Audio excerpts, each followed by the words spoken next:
Road side ಸಿಗುವಂಥ ಮಸಾಲ ಮಾವಿನಕಾಯಿ ತಂದಿದ್ದೀನಿ ರೀ ಇವತ್ತು. ಸಿಂಪಲ್ಲಾಗಿ ಆದರೂ ಸಖತ್ತಾಗಿ ಇರುತ್ತೆ.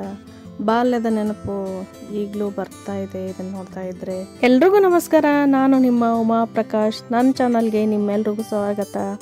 ನಮಸ್ಕಾರ ಫ್ರೆಂಡ್ಸ್, ಎಲ್ಲ ಹೆಂಗದಿರಿ? ನಾನಂತೂ ಅಗದಿ ಮಸ್ತ್ ಅಂದ್ರೆ ಮಸ್ತ್ ಅದೀನಿ.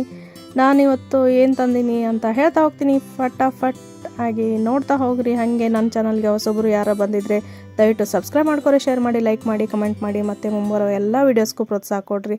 ಬನ್ನಿ ಫ್ರೆಂಡ್ಸ್, ವಿಡಿಯೋನ ಸ್ಟಾರ್ಟ್ ಮಾಡೋಣ. ನೋಡಿ ಫ್ರೆಂಡ್ಸ್, ನಾನು ಇದಕ್ಕೆ ಈ ಥರ ಗೋವಾ ಮಾವಿನಕಾಯಿ ತೊಗೊಂಡಿನಿ. ಅಂದರೆ ಇದು ಹುಳಿ ಇರೋಂಗಿಲ್ಲ, ಸಪ್ಪೆ ಇರುತ್ತೆ, ಆಮೇಲೆ ಆರಾಮ್ಸೆ ತಿನ್ಬೋದು. ನಾವು ಒಂದು ಮಾವಿನಕಾಯಿ ಲೆಕ್ಕ ಹೇಳ್ತೀನಿ, ಅದಕ್ಕೆ ಮಸಾಲ ರೆಡಿ ಮಾಡ್ಕೊಳೋಣ. 1 ಚಮಚ ಅಚ್ಕಾರ ಪುಡಿ, ಅರ್ಧ ಚಮಚ ಉಪ್ಪು, 1/4 ಚಮಚದಷ್ಟು ಅರಿಶಿನ ಪುಡಿ ಹಾಕ್ಕೊಂಡು ಸ್ವಲ್ಪ ಡ್ರೈ ಆಗಿ ಮಿಕ್ಸ್ ಮಾಡ್ಕೋಬೇಕು. ಅದಕ್ಕೆ ಒಂದು ಅರ್ಧ ಬಟ್ಲನಷ್ಟು ನೀರು ಹಾಕಬೇಕು. ಇದು ನೋಡ್ರಿ ಮಸಾಲ. ಇದು ಮತ್ತೇನು ಜಾಸ್ತಿ ಇರೋಂಗಿಲ್ಲ. ಒಂದು 2-3 ಸ್ಪೂನ್ನಷ್ಟು ಎಣ್ಣೆ ಹಾಕ್ಕೊಂಡು, ಸಾಸಿವೆನ 1 ಸ್ಪೂನ್ನಷ್ಟು ಹಾಕ್ಕೊಂಡು ಚಿಟಪಟ ಸಿಡಿಸ್ಬೇಕು. ಸಾಸಿವೆ ಜಾಸ್ತಿ ಆದರೆ ಟೇಸ್ಟ್ ಜಾಸ್ತಿ, ಹಾಗಾಗಿ 1 ಸ್ಪೂನ್ ಹಾಕ್ಕೊಂಡಿನಿ. ಅದನ್ನು ಒಂದು 2-3 ನಿಮಿಷ ಕುದಿಸ್ಬೇಕು. ಕುದಿಸಾದ್ಮೇಲೆ ಸ್ವಲ್ಪ ಗಟ್ಟಿ ಆಗ್ತಾ ಬರುತ್ತೆ. ನಾನು ಒಂದು ಮಾವಿನಕಾಯಿ ಹೇಳಿದ್ನಲ್ಲ, ಅದನ್ನ ತೊಗೊಂಡು ಈ ಥರ ಸ್ಲೈಸ್ ಮಾಡಿ ಇಟ್ಕೊಂಡಿನಿ. ನೋಡಿರಿ, ತೆಳ್ಳಗೆ ಸ್ಲೈಸ್ ಮಾಡಿ ನಡುವೆ ಈ ಥರ ಮಧ್ಯದಲ್ಲಿ ಈ ಥರ ಕಟ್ ಮಾಡಿ ಇಟ್ಕೊಂಡಿನಿ. ಅಂದರೆ ಅದರಲ್ಲಿ ಮಸಾಲ ತುಂಬ್ತೀವಲ್ಲ, ನೀಟಾಗಿ ಒಳಗೆ ಹೋಗುತ್ತೆ. ನೋಡಿರಿ, ಈ ಥರ ರೆಡಿ ಮಾಡಿ ಇಟ್ಕೊಂಡ್ರೆ ಅದು ತಣ್ಣಗಾಗೋದ್ರೊಳಗೆ ಇದನ್ನು ಸ್ಲೈಸ್ನ ರೆಡಿ ಮಾಡಿ ಇಟ್ಕೊಂಡೆ. ಈಗ ಮಸಾಲ ಕುದಿಸಿದ್ವಲ್ಲ, ಅದು ರೆಡಿ ಆಯಿತು, ಅಂದರೆ ತಣ್ಣಗಾಯಿತು. ಅದನ್ನ ಇದರೊಳಗೆ ಈ ಥರ ಸ್ಪೂನಿಂದಾರ ತುಂಬ್ಕೋಬೋದು ಅಥವಾ ಕೈಯಿಂದಾದ್ರೂ ತುಂಬ್ಕೋಬೋದು. ಸ್ಪೂನಿಂದ ನನಗೆ ನೀಟ್ ಅನ್ಸಂಗಿಲ್ಲ, ಅದು ಒಳಗೆಲ್ಲ ಹೋಗಂಗಿಲ್ಲ ಅನ್ನಿಸ್ತು. ಹಾಗಾಗಿ ನಾನು ಅದರಲ್ಲೇ ಮಸಾಲ ಇದರಲ್ಲೇ ಡಿಪ್ ಮಾಡಿದೆ. ಈ ಥರ ನೀಟಾಗಿ ಡಿಪ್ ಮಾಡ್ಕೋಬೇಕು.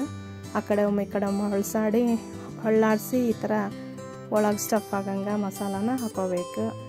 ಒಂದು 10-15 ನಿಮಿಷ ಅಥವಾ ಅರ್ಧ ಗಂಟೆ ಬಿಟ್ಟು ತಿಂದರೆ ರೆಡಿ ಆಗುತ್ತೆ ತಿನ್ನಲಿಕ್ಕೆ. ಉಳಿದ ಮಸಾಲೆಗೆ ಈ ಥರ ಒಂದು ಸ್ವಲ್ಪ ಸೈಡೆಲ್ಲ ಇರುತ್ತಲ್ಲ ಎಡ್ಜಲ್ಲಿ, ಅದನ್ನು ಸಣ್ಣಗೆ ಈ ಥರ ಪೀಸ್ ಕಟ್ ಮಾಡಿ ಹಾಕಿದೆ. ಎಲ್ಲನೂ ಮಿಕ್ಸ್ ಮಾಡಿ ಒಂದು ಪ್ಲೇಟಿಂಗ್ಗೆ ಈ ಥರ ಸರ್ವ್ ಮಾಡಿದೆ. ಭಾಳ ಟೇಸ್ಟಾಗಿತ್ತು, ಅದಕ್ಕೆ ನಿಮಗೂ ಶೇರ್ ಮಾಡೋಕ್ಕೆ ಬಂದೀನಿ. ಈಗ ಮಾವಿನಕಾಯಿ ಸೀಸನ್ ಅಲ್ರಿ, ಯಾವ ಥರ ಮಾವಿನಕಾಯಿ ಆದರೂ ಯೂಸ್ ಮಾಡ್ಕೋಬೋದು. ನನಗೆ ಹುಳಿ ಅಷ್ಟು ಇಷ್ಟ ಆಗಿಲ್ಲ, ಹಾಗಾಗಿ ನಾನು ಗೋವಾ ಮಾವಿನಕಾಯಿನೇ ಯೂಸ್ ಮಾಡಿದೆ. ನಮ್ಮ ಈ ಮಸಾಲ ಮಾವಿನಕಾಯಿ ರೆಡಿ ಆಯ್ತು ನೋಡ್ರಿ. ರೋಡ್ ಸೈಡಲ್ಲಿ ಧೂಳು ಅದೆಲ್ಲ ಇರುತ್ತಲ್ಲ, ಹೀಗೆ ಮನೆಗೆ ಮಾಡ್ಕೊಂಡು ತಿಂದ್ರೆ ಹೈಜೆನಿಕ್ಕು ಇರುತ್ತೆ. ಹಾಗಾಗಿ ನೀವು ಒಂದ್ಸಲ ಟ್ರೈ ಮಾಡಿರಿ, ಹೆಂಗಾತ ಅಂತ ಹೇಳ್ರಿ. ಮತ್ತು ನನ್ನ ಎಲ್ಲ ವೀಡಿಯೋಸ್ಗೂ ಪ್ರೋತ್ಸಾಹ ಕೊಡ್ರಿ.